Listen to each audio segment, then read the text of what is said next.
'Tis the season. Today we're going to work on one of my all-time favorite holiday projects. Let's get started.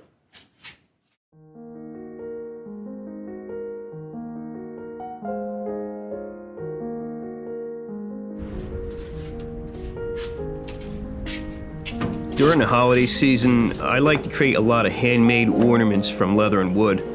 This year, I started the venture of adding resin to the wood-turned bulbs that I usually make, and they've turned out to be a big hit. To begin preparation, I start with cutting down 2.5-inch blocks about 2 to 4 inches in length. So here, I'm cutting some really punky maple left over from the scrap bin, and I'm trying to preserve some of the torn or ragged edges. I run a 1-inch raker on my saw, and it really makes short work of sawing anything I throw at it, except for those small detailed cuts. You won't see me making any bandsaw boxes with this blade.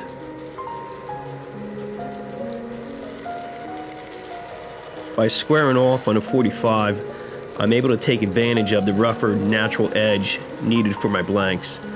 This is the edge I want protruding into the resin.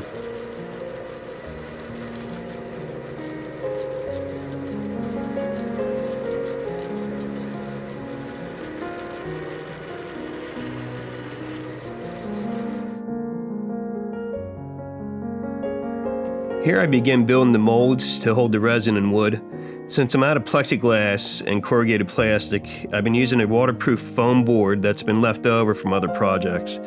It's manufactured by Adams Plastics, and it does a great job of containing resin. Plus, you can turn the mold right on the lathe if you wanted to.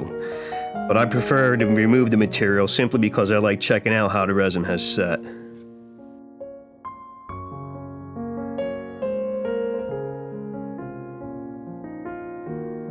If you're using this foam board as a mold, make sure you're using a heavy enough bead of hot glue to make sure the edges are sealed. You don't want resin leaking out through the cracks or crevices. The mold itself is fairly small, so it's tough to go in with the glue gun and seal those edges, so make sure, like I said, you're using a heavy enough bead of glue.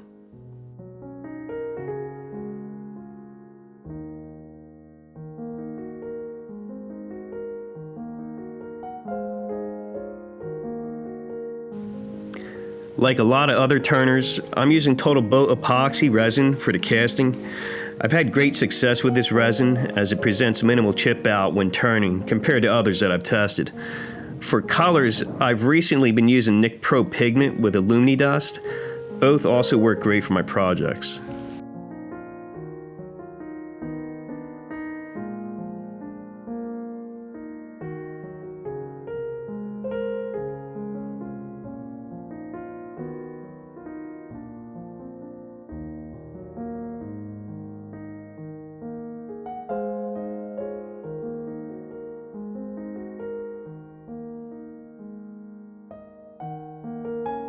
I don't have a large pressure pot, so I'm only able to pour and set 2 molds at a time. Hopefully I'll find some time in the future to create a wider base to level the bottom of the pot. That way I can set a larger quantity of molds.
Now, I've tried a few different ways to attach temporary tendons to my blanks, from thick CA to epoxy.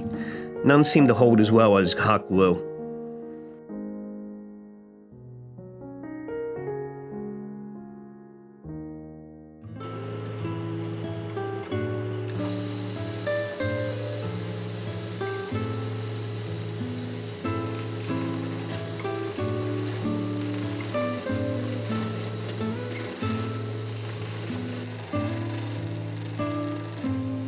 I've seen a lot of turners utilizing carbide tools with resin, some with great success. Well, let me tell you, I'm not one of them.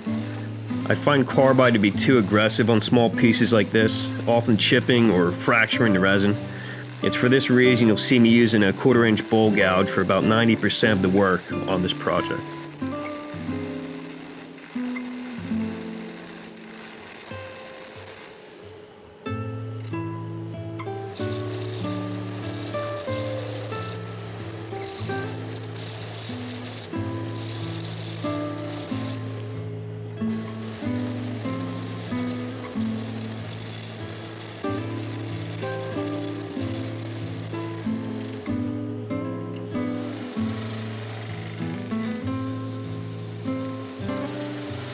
Once I've rounded the blank, I begin bringing the outside end to a blunt point.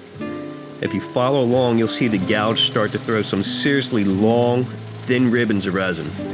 I often have to remind myself to focus on where I'm cutting and not watch these great arcs of ribbon fly across the shop. Downside, it's a real mess to clean up.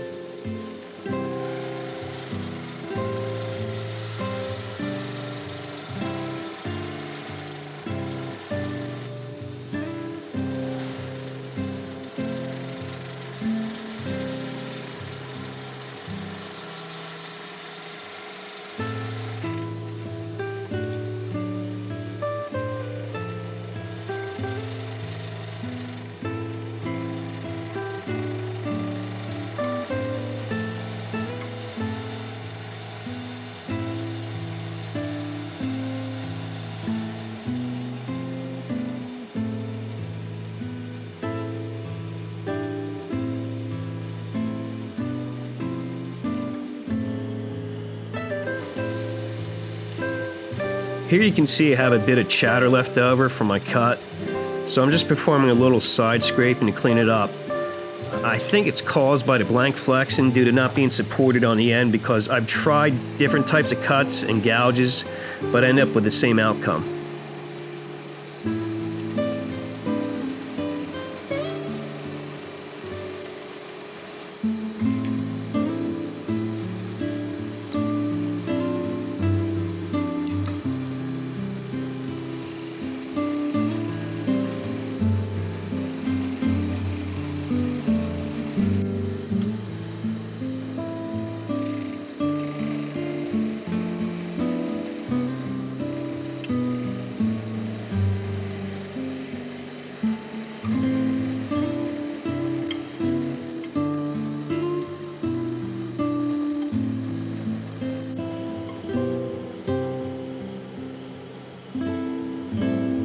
Like I mentioned in the beginning of the video, some of these blanks have some real punky wood. Before moving on to the next step, where I cut the threads of the bulb base, I like to ensure the wood is stabilized with thin CA.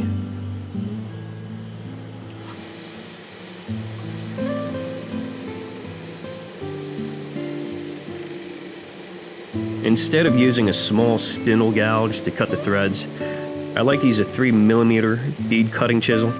It helps me keep accurate spacing and make short work of cutting the bead, or rather, the threads of the bulb.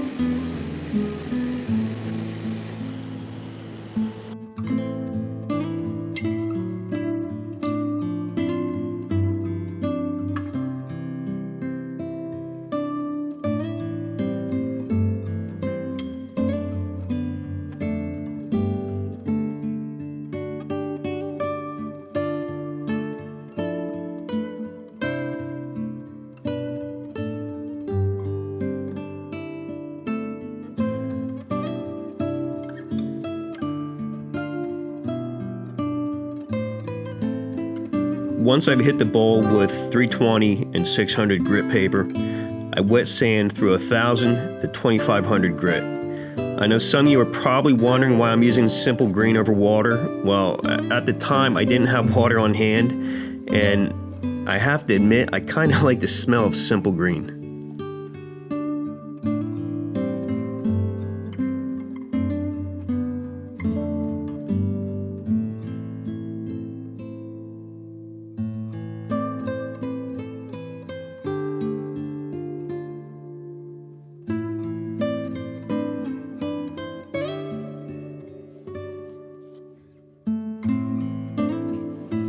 So, Lord knows how much time and effort I've put into buffing resin on a buffing wheel with, pink anti-scratch compound. I decided to try EEE, and I gotta tell you, this stuff's magic. It works great on resin, really brings it up to a high polish. It saves a lot of time, a lot of effort. If you haven't tried it, I highly recommend it.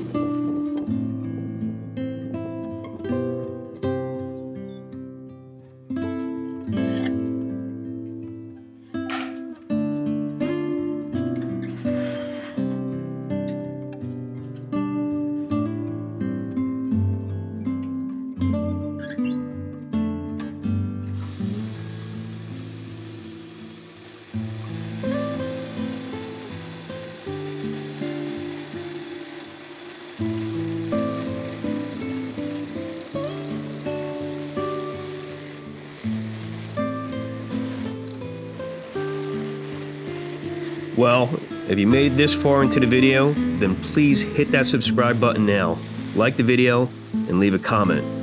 I enjoy the feedback, and I do my best to respond to all my viewers.